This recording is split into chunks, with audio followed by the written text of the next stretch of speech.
एक बार एक बहुत बड़े प्रदेश में दो नगर में अलग अलग राजा रहा करते थे। उन दोनों के राज्यों में सब सुखी और खुशहाल जीवन बिता रहे थे। एक दिन कोसाला के राजा मल्लिका के दिमाग में ये प्रश्न उठा, क्या मैं सचमुच एक अच्छा राजा हूँ? क्या मेरी प्रजा वाकई ही मुझसे बहुत खुश है?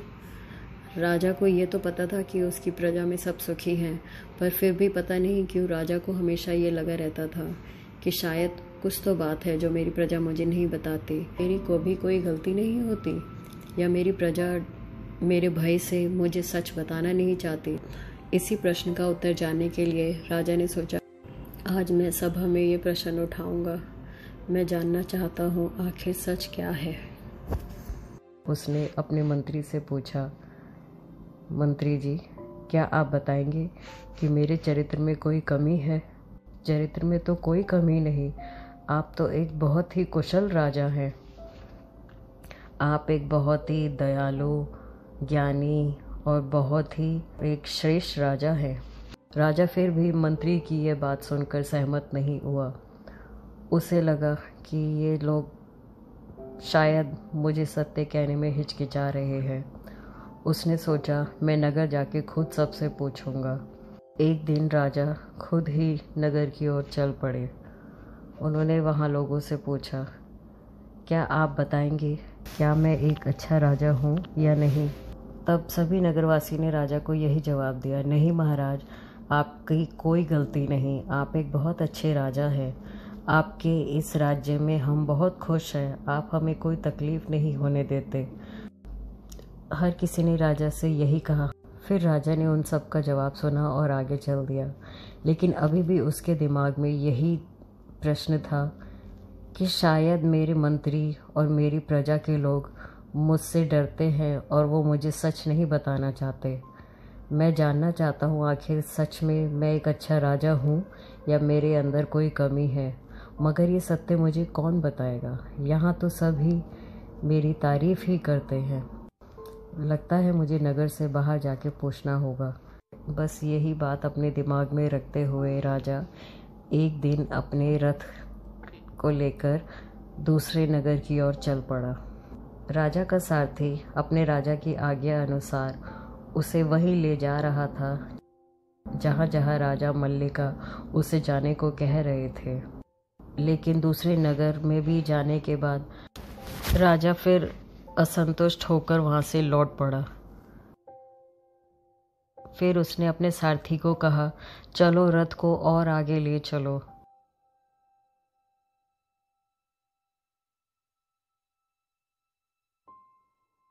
फिर सारथी ने रथ को आगे दौड़ाया और थोड़ा आगे चलते चलते सामने एक बहुत ही छोटा सा पुल आ गया, जो इसके नीचे एक नदी भी बह रही थी।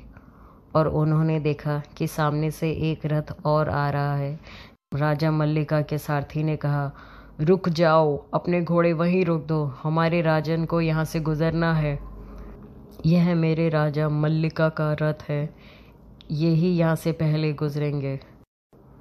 फिर दूसरी ओर से दूसरे राजा का सारथी बोला, यह मेरे राजा वाराणसी के राजा ब्रह्मदत्ता हैं और मैं अपने राजा ब्रह्मदत्ता के रास्ते के सामने किसी को नहीं आने देता। पहले मेरे राजा ब्रह्मदत्ता यहाँ से गुजरेंगे, फिर तुम्हारे राजा। लेकिन उस दिन दोनों ही सारथी आपस में ये बहस करने लगे कि उस पुल से कौन सा राजा पहले गुजरेगा, क्योंकि वो दोनों ही राजा बहुत ही महान और बहुत ही दयालु और कृपालु थे।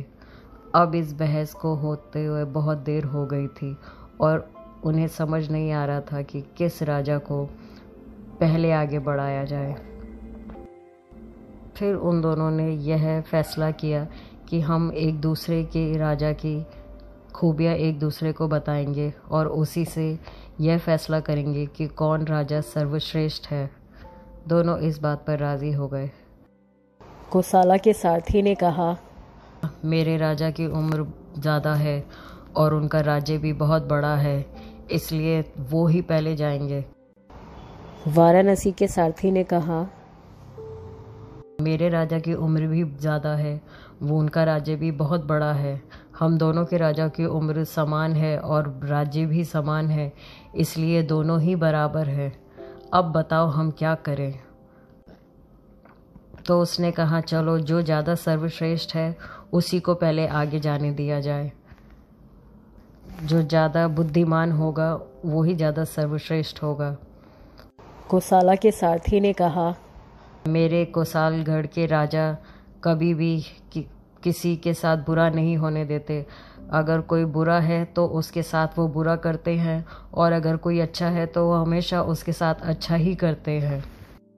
तभी वाराणसी के राजा ब्रह्मदत्ता का सारथी बोला, बस यही है तुम्हारे राजा की खूबियाँ, तो सुनो मेरे राजा की खूबियाँ क्या है।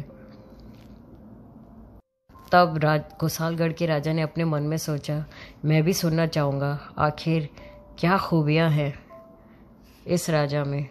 वाराणसी के राजा के सारथी ने कहा, बस यही है तुम्हारे राजा की बुद्धिमानी।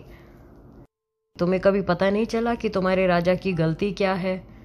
तब कोसालगढ़ के राजा ने सोचा, आखिरकार मुझे कोई मिल ही गया जो सत्य कहने से डरेगा नहीं।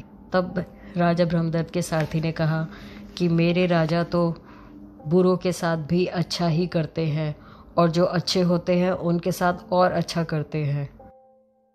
अगर किसी ने किसी के साथ बुरा किया है तो वो उसकी बुराई को भी अच्छा करने की कोशिश करते हैं, और उस बुरे के साथ भी अच्छा ही करते हैं। यह सुनकर कोसालगढ़ का राजा खुश हो गया और बोला, तुम सही कह रहे हो सारथी, तुम्हारे राजा ही मुझसे ज़्यादा बेहतर है। उनसे बड़ा बुद्धिमानी, ज्ञानी और दयालु कोई नहीं है। आखिरकार मुझे अपने प्रश्नों का उत्तर मिल ही गया। आज मुझे पता लगा, मैं हमेशा अच्छों के साथ अच्छा और बुरे के साथ बुरा किया करता था, लेकिन मैंने कभी भी किसी बुरे इंसान को अच्छा बनने का मौका नहीं दिया या उसे उसकी गलती सुधारने का मौका नहीं दिया। मैं तुम्हारे राजा को प्रणाम करता हूँ। हे राजन, मेरा प्रणाम आपको। कोसालगढ़ के राजा ने अपने सारथी से कहा, अब मुझे पता लग गया मुझ में क्या कमी है जिसे मुझे सुधारना होगा।